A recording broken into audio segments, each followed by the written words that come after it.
चाहे आप सचिन की बात कर लें, आप गांगुली की बात कर लें, आप कोहली की बात कर लें, युवराज की बात कर लें, हमारे देश को पोस्टर बॉयज़ की इतनी बुरी आदत पड़ चुकी है कि ऐसा लगता है कि बीसीसीआई का मानना है कि हम उसके बिना अब आगे बढ़ ही नहीं सकते।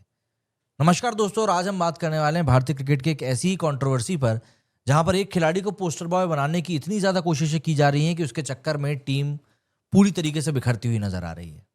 टॉपिक क्लियर है, शुभमन गिल की टी20 स्ट्रगल्स, उनका फोर्सफुल एलिवेशन और संजू सैमसन का कोलेटरल डैमेज। हम सीधे सीधे फैक्ट्स की बात करते हैं, बिना किसी हाइप के, सीधे डेटा, नंबर्स और रियलिटी चेक की बात करते हैं। सबसे पहले शुभमन गिल को जो ये फोर्सफुली पोस्टर बॉय बनाने की कोशिश की जा रही है ना कि he is a all format great player, इसको सुनकर ना मुझे एक कहावत याद आती है कि haste makes waste. Shubman Gill को इंडियन क्रिकेट का नेक्स्ट बिग फेस बनाने की जो जल्दबाजी दिखाई दे रही है, वो अब कहीं ना कहीं उल्टी पड़ती दिख रही है।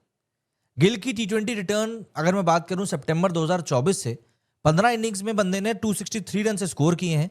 एवरेज रहा है 21.92 का, स्ट्राइक रेट रहा है 115 का, एंड लास्ट 5 इनिंग्स में एवरेज अंडर 15 जा चुका है। साउथ अफ्रीका के खिलाफ न्यू चंडीगढ़ में तो फर्स्ट बॉल डक भी आ गया। प्रॉब्लम यहां पर सिर्फ नंबर्स की नहीं है।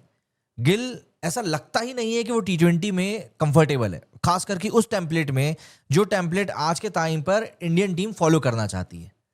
इस बीच में आयरनिकली टेस्ट और डोमेस्टिक क्रिकेट में वो एक्सीलेंट दिखते हैं, बट टी20 में उनका टेम्पलेट इंडियन टीम के एग्रेसिव मॉडल से मैच नहीं कर रहा है। सबसे बड़ी बात ये समझना जरूरी है कि रोहित शर्मा के रिटायरमेंट लेने के बाद गिल को टेस्ट कैप्टन बनाया गया। कुछ महीनों के बाद ने ओडीआई कैप्टनसी भी दे दी गई।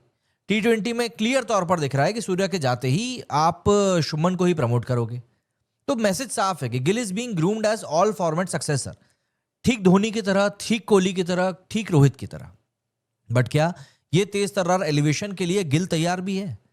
क्योंकि फिलहाल तो ऐसा दिख रहा है कि इससे गिल को सिर्फ नुकसान पहुंच रहा है, क्योंकि ओवरलोड बढ़ रहा है, एक्सपेक्टेशंस का बोझ आ रहा है। हाई स्ट्राइक रेट जो है वो उनके नेचुरल गेम को कहीं ना कहीं ऑलमोस्ट खत्म कर रहा है। और गिल इस बात को खुद एडमिट कर चुके हैं कि मेंटल फटीग इज रियलिटी।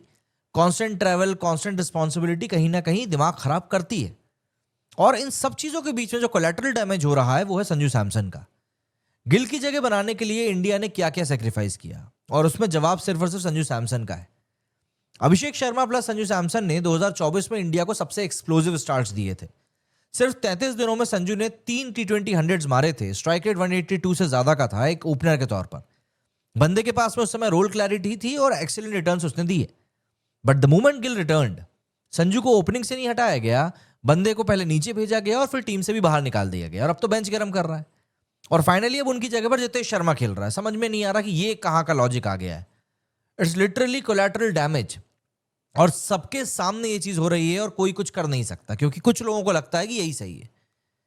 क्या वाकई में टीम मैनेजमेंट ने गलत कैलकुलेशन करी है? क्योंकि गिल की जगह के लिए टीम ने संजू को शिफ्ट किया, लेकिन गिल ने वो ट्रस्ट जस्टिफाई नहीं किया। वहीं संजू की बात करूं तो बंदा अपने करियर के बेस्ट फेज में था, बेस्ट फिटनेस थी, कंसिस्टेंसी थी, लेकिन उसके बावजूद भी उसको साइडलाइन किया गया। और सबसे आयरनी की बात तो यह है कि ये वही गौतम गंभीर है जिन्होंने 2019-20 में संजू को इंडिया का बेस्ट विकेट कीपर बैटर बताया था और बैक किया था।